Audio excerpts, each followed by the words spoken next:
Okay. Okay. Eric Jerome Dickey, I see where you're going. I see where you're going.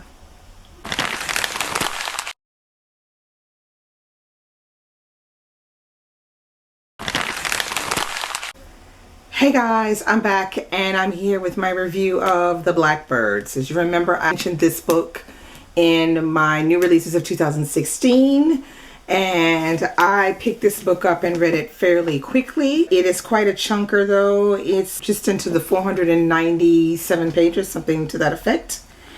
And yeah, so this is a story of four young women, Kwanzaa, Destiny, Erica, and Indigo.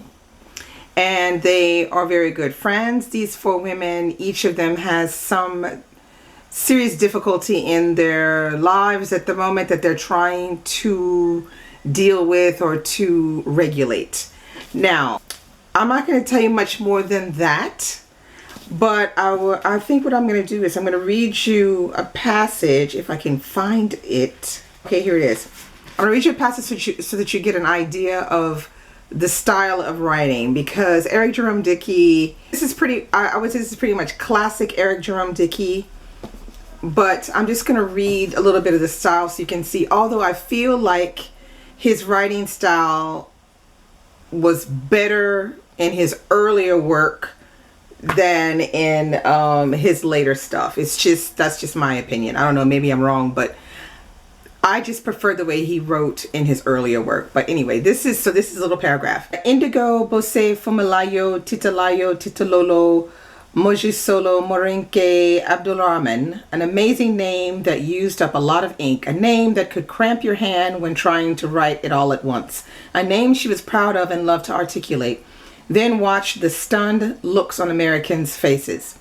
Whenever she said her name, wise men fell in love. Her name also signified she did not wear a designation that could be traced back to a family that she had once been owned by white Christians.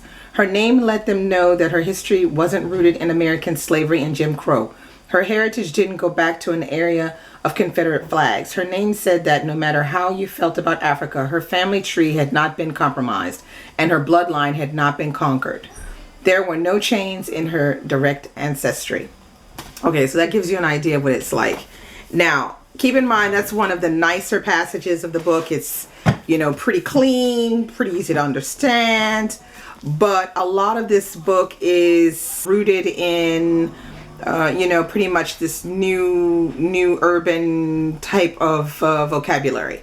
So for all of those people who are not familiar with urban lingo, this might be a little bit difficult to read in parts because it's heavy in it in parts, especially when there's dialogue, and there's quite a lot of dialogue. I would say it's about 60-40 for dialogue and narrating. Now the book is basically, I would say this is straight up erotica. Yeah. Now when I bought this one online, so I didn't know. I just assumed it'd be a typical Eric Jerome Dickey, which a typical Eric Jerome Dickey does contain sex, but not this much sex. I mean, I would say like there's like this much sex in the book, if you can see. Okay, like all this, and he gets pretty freaky with his sex. Okay, he's freaky, but he seems like he's trying to outdo either his past writing or somebody else's erotica writing. I don't know that much about erotica, but he's trying to outdo somebody, because there's like one thing in here I was not ready for it. I had to go back and reread the page because I said maybe I didn't understand correctly. And then I was like, oh yeah, you did. You understand exactly what is going on. I was like, okay, wow. So for anybody who's actually read it knows the scene that I'm talking about. I won't say it because I don't want to ruin it for anyone. But besides all of that, another thing that's good that Eric Jerome Dickey does in this book, even though I feel like his writing is a bit subpar compared to what he used to write, is he makes a lot of social commentary in this book. And he does that all through the book concerning racism, police brutality, the mention of, appropriation of black culture, just everything. He brings up, little things here and there and commentary that comes out through one of the girls' mouths, some little commentary about something that's going on at the moment. And so that makes it a little interesting. It makes it a lot better than a typical, I would say, erotica.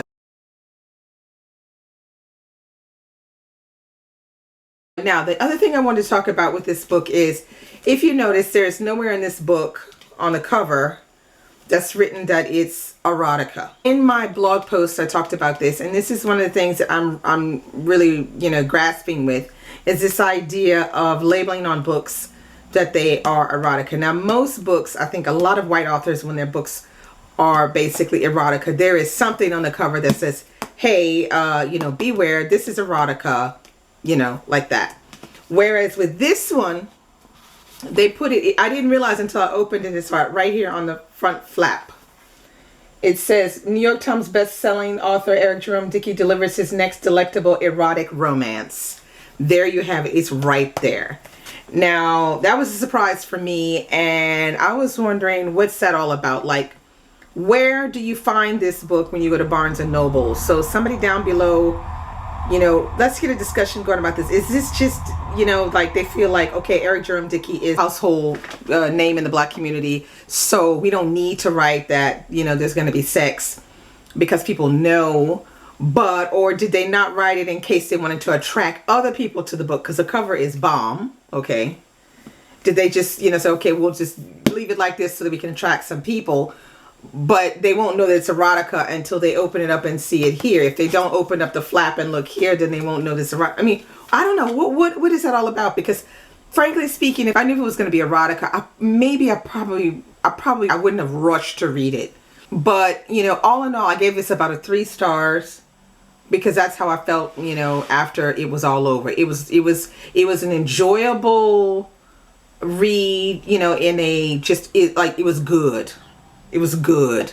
I wouldn't say it was great, and I wouldn't say it was bad. I would just say it was good. This would be great though to read when you're like on a holiday or something. You just want something light that's fun. There are moments that make you laugh out loud. It is a little bit over dramatic in areas, I must admit. Okay, I'm not gonna lie. Bit over dramatic, but you have to expect that from Eric Jerome Dickey. He has this tendency to write black women at times being over dramatic. I don't know what else I can say about this book.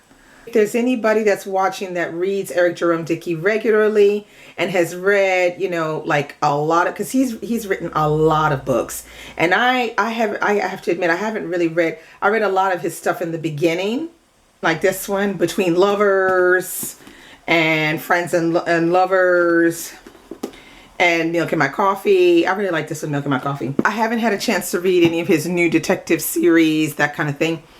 So I don't really know, but I would say, I wouldn't rush to read this one.